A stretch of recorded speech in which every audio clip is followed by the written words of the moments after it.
Hello students, so welcome back to my YouTube channel, and today is the first lecture of system integration and architecture. So I have designed this lecture into two parts, right? That means two videos. So this is the first video for the beginning of system integration and architecture. So today's topic is introduction to system integration and architecture. Right.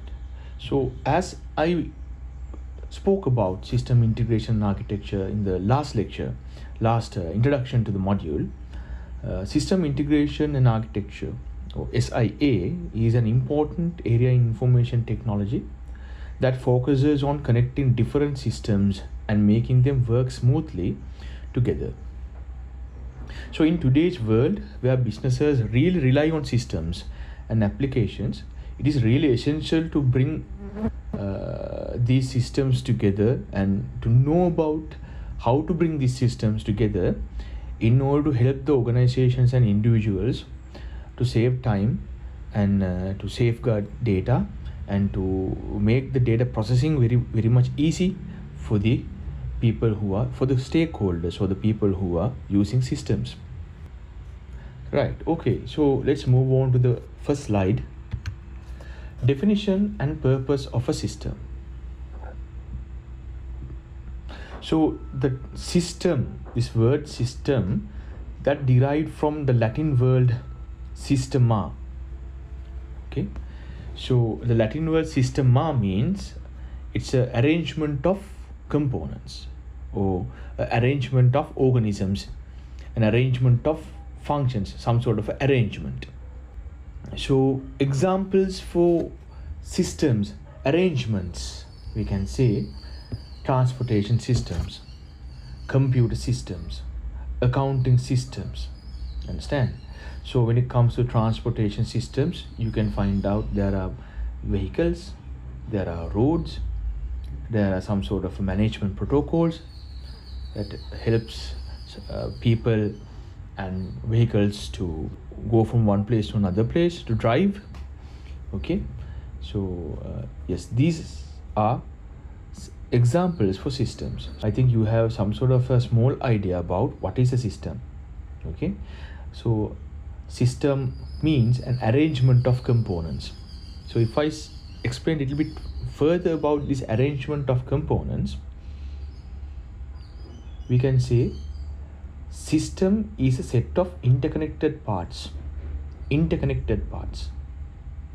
right, that is working together to achieve some sort of a goal.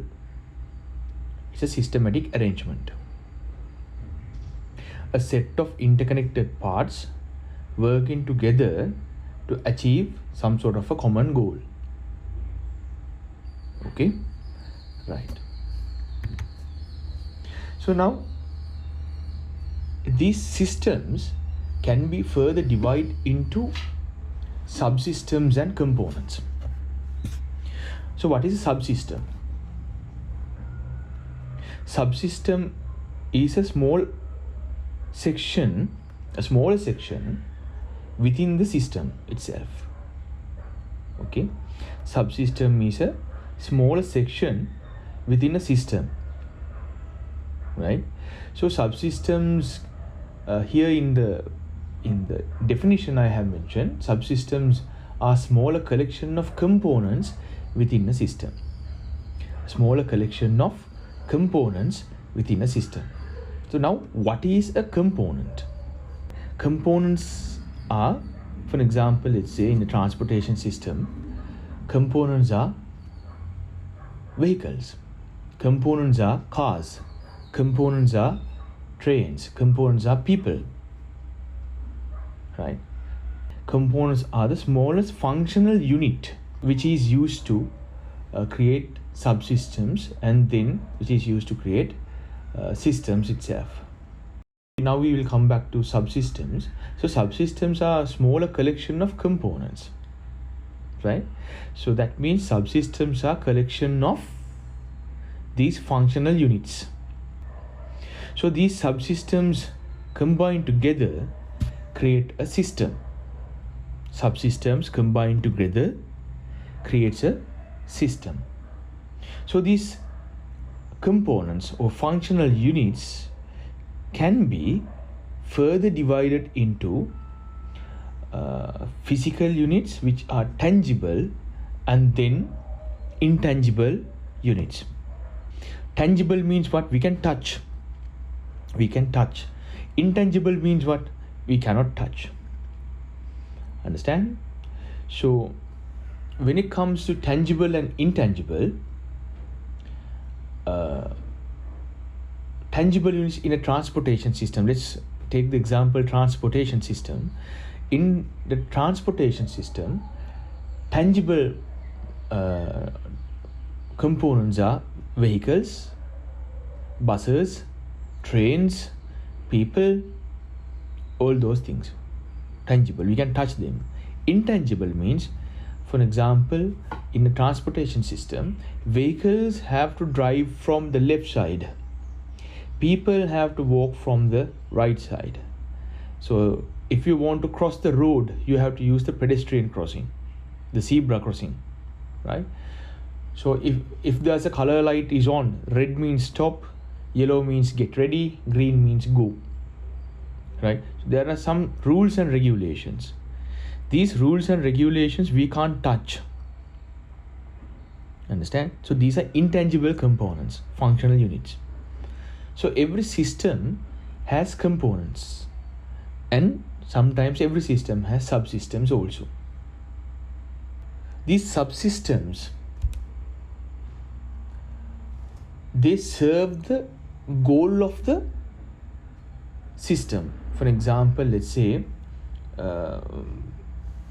subsystems, for example, land transportation system. You can see there are several subsystems. What are the subsystems in land transportation system? The subsystems are bus transportation subsystem, train transportation subsystem, then taxi transportation subsystem. So you can see there are different kinds of subsystems. So all these subsystems together create the land transportation subsystem. Why I am telling this land transportation is because there are seaway transportation and then there are airways transportation like planes and ships, but I'm only talking about land transportation, right? In land transportation, as I mentioned earlier, there are bus transportation subsystem, train transportation subsystem, and then taxi transportation subsystem is there. Understand? So each subsystem has different kinds of components. So when it comes to bus transportation subsystem, there is buses. When it comes to train transportation subsystem, there are trains. When it comes to taxi transportation subsystem, there are taxis, like now you know, three-wheelers are there, taxi cars are there, then even bikes are there also now, right? Different kinds of components. Subsystems have their own objectives, right?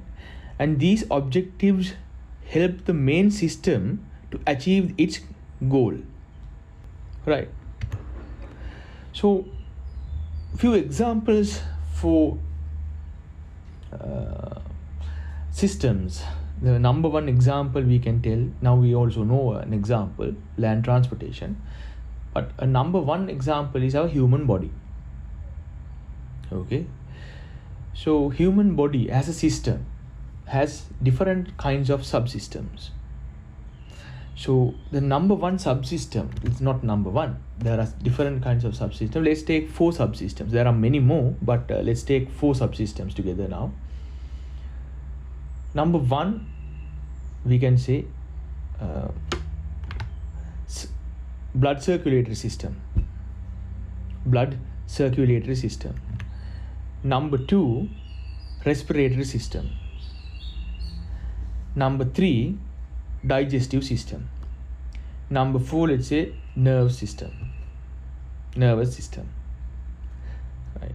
Let's talk about the objective of first subsystem, blood circulatory system. So in blood circulatory system, its objective is to pump oxygen and nutrients throughout the body. Okay, and then the second one, respiratory systems, the objective is to facilitate oxygen to the blood, so that the blood can transport this oxygen from one end to another. Nervous system. Nervous system is to coordinate bodily functions, right? And then comes urinary system, right? Urinary system in the sense is kidneys and urinary organs to filter and excrete waste. And then comes the digestive system. The digestive system is to absorb nutrients from the body, from the foods, right? So you can see several subsystems now. So these subsystems have different objectives. So what are the components of the body? Heart, lungs, brain, kidney, all these kind of things, all these organs which I have mentioned are components. So these components belongs to different kinds of subsystems, isn't it? You can see heart belongs to blood circulatory system, lung belongs to respiratory system, brain belongs to nervous system, kidney belongs to urinary system, and then of course you can see stomach and pancreas. These things belongs to digestive system. Okay, as you can see now, these different subsystems have different components, and all these subsystems have their own objective. Though they have their own objective, all these subsystems comes together and work as one, so that the main system, the body of a human, functions smoothly. Understand? You can see these subsystems, though they have their own objectives, they are interconnected. They are interconnected, right? So the digestive system, it digests food, and all these proteins and carbohydrates and vitamins and everything is sent to the blood.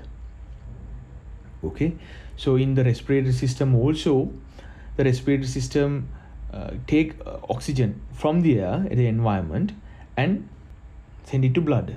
So now what happens? The blood circulates through the body and give the necessary vitamins and proteins and oxygen to all the organs. So all these all these subsystems are working together, and these are called interdependent.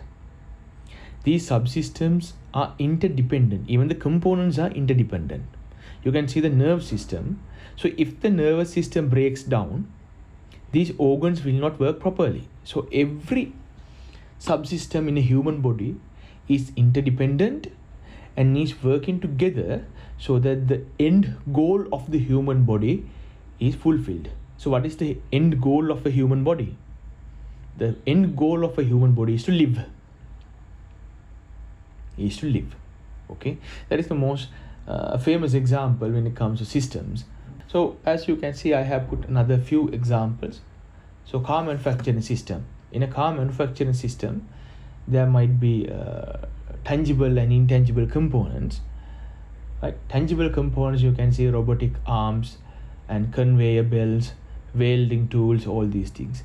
Intangible components might be, quality control procedures, guidelines, and subsystems in a car manufacturing system can be body assembly system, where it assembles the car's body and then fix the chassis of the car, and then engine subsystem, where they test and assemble the engine, and then paint subsystem might be there, so it paints the car and finish the car finishing, and then there would be systems where they do interior designing, and then exterior designing systems might be there, subsystems.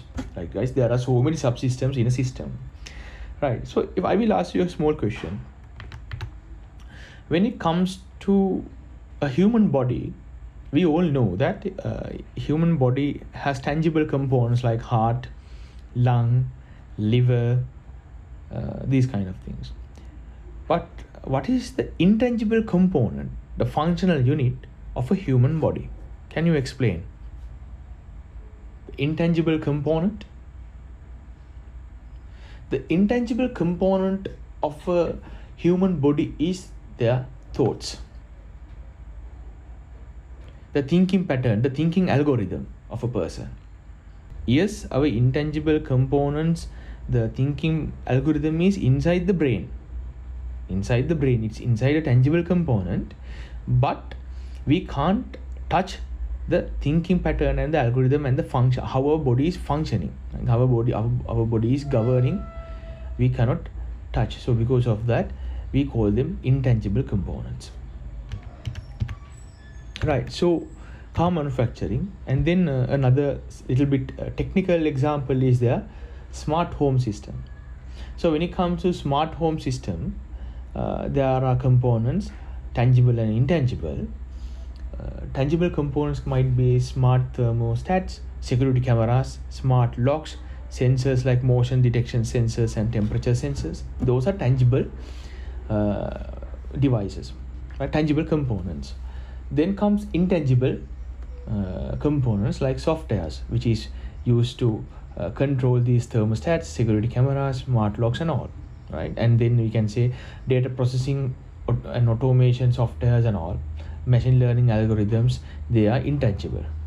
Okay, so subsystems in a smart home system is security subsystem is there, climate control subsystem is there, lighting subsystem is there. There are so many subsystems. So all these components which I have mentioned earlier, smart home components, they belong to these subsystems. You can see cameras, sensors, smart locks, they belongs to security subsystem.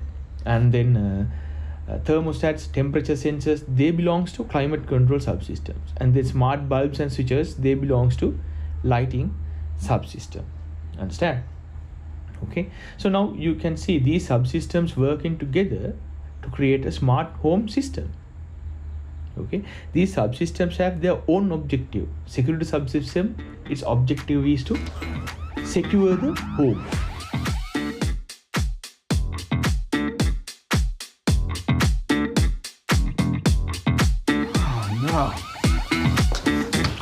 Climate control subsystem, its purpose or objective is to control the climate inside the home. If the outer environment becomes heated, then automatically the AC will be switched on and it will cool the inside of the home. The lighting system is also there too. Its objective is to light up the home. Right? But end of the day, these subsystems all work together to achieve one goal. The one goal is smart home system, to create a smart home. Understand? Okay, so now you have some sort of idea what is a system. So as you can see here, this is the formal definition of a system. So what is the formal definition of a system? The process of combining and interconnecting.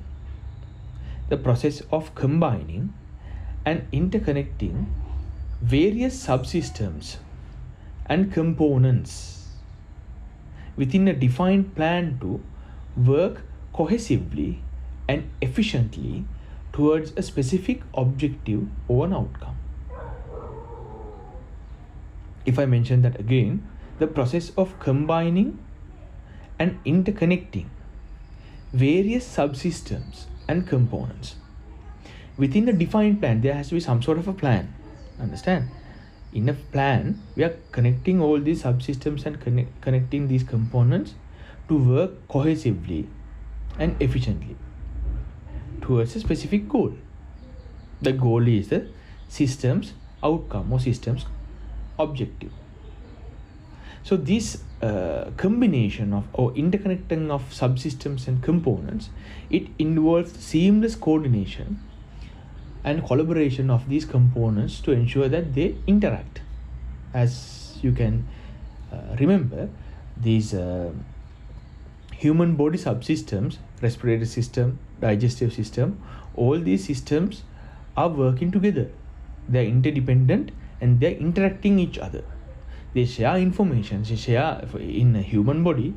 They also share information, right? That is as in from our brain waves they sense.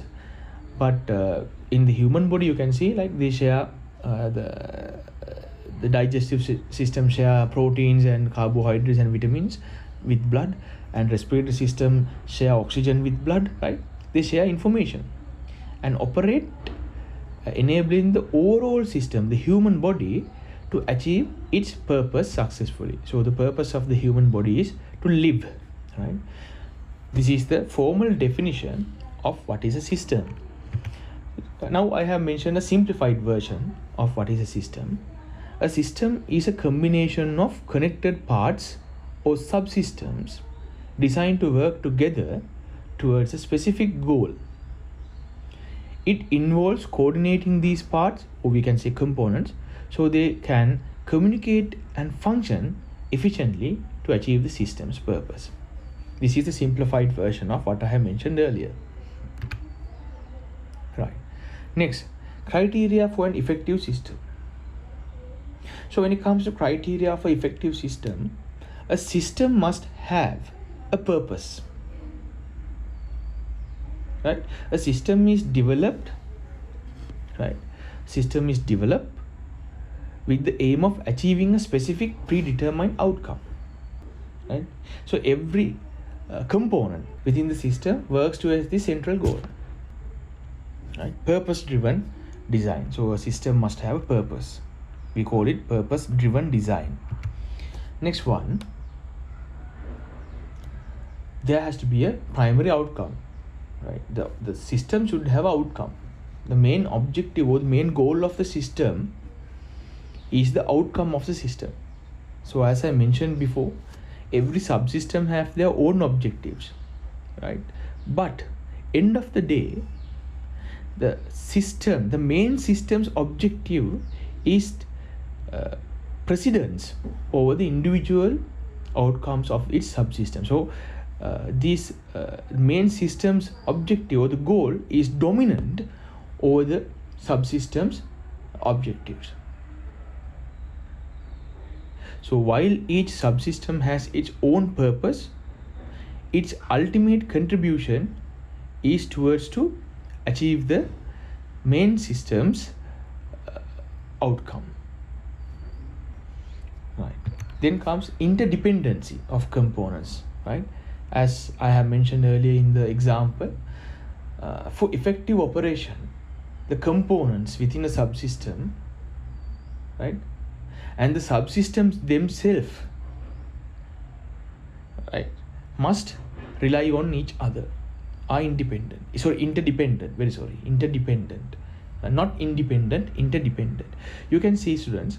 So when it comes to digestive system, the components in the digestive system, the stomach is there, right, and then gallbladder is there, right, the teeth are there, the mouth is there, the tongue is there. Understand? So there are different components. Each component inside the subsystem is interdependent, and like that, all the subsystems are also interdependent. So this interconnectedness ensures that the system functions cohesively rather than as a separate isolated part. Right? Right. Just imagine if one of the system in the human body, like the respiratory system, breaks down.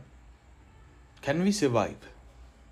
Or let's say there's a heart attack, the blood circulatory system breaks down. Can we survive? We can't, right? So all these systems must work interdependently, right? Because then we can ensure that the main systems functions cohesively rather than as a separate isolated part. So there are key elements of a system. So what are the key elements of a system? So the key elements of a system can be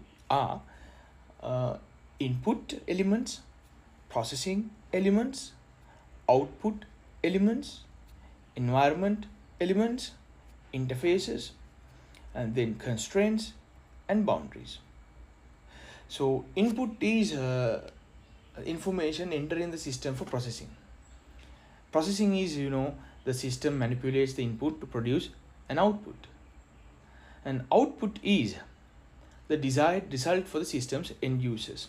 Environment, the external context. Interfaces, contact points where systems or subsystems interact. Interface, and then constraints, limitations within which a system operates. And then comes boundaries.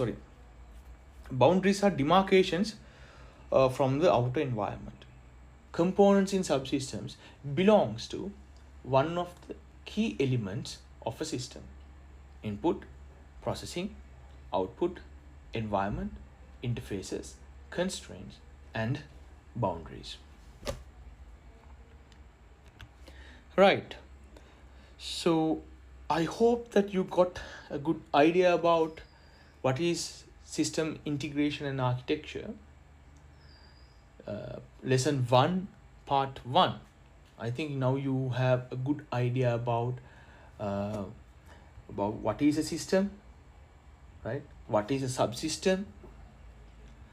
What is components, and how subsystems are interconnectedly working, and how they are interdependent, and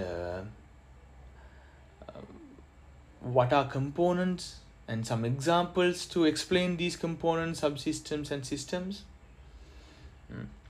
And what is a tangible component, what is an intangible component, right? And criteria for an effective system, like purpose-driven design, primary outcome priority, right?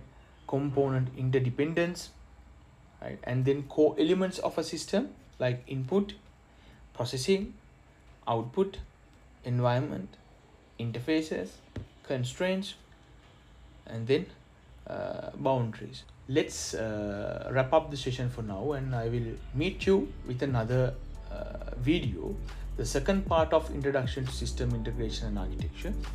And till then, goodbye and thank you. And please, a small gentle reminder, subscribe my channel and click the bell icon so that you will be able to see upcoming videos of what I am going to do, all the lecture series which I am going to conduct. Okay students, thank you very much and see you soon.